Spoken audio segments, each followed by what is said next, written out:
સમાચાર રાજકોટના મેટોડા જીઆઈડીસીમાં આવેલ અંજલિ પાર્ક નામનો વિસ્તારમાં તંત્રની ઘોર બેદરકારી સામે આવી છે।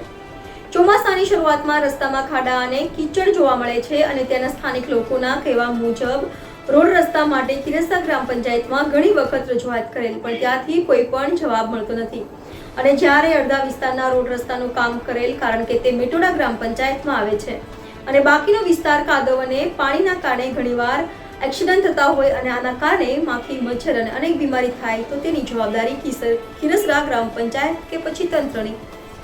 NN news Rajkot. દર્શક મિત્રો, NN ન્યૂઝને લાઇક, શેર, સબસ્ક્રાઇબ કરો, બેલ આઇકન પ્રેસ કરો જેથી આપને નોટિફિકેશન્સ મળતી રહે।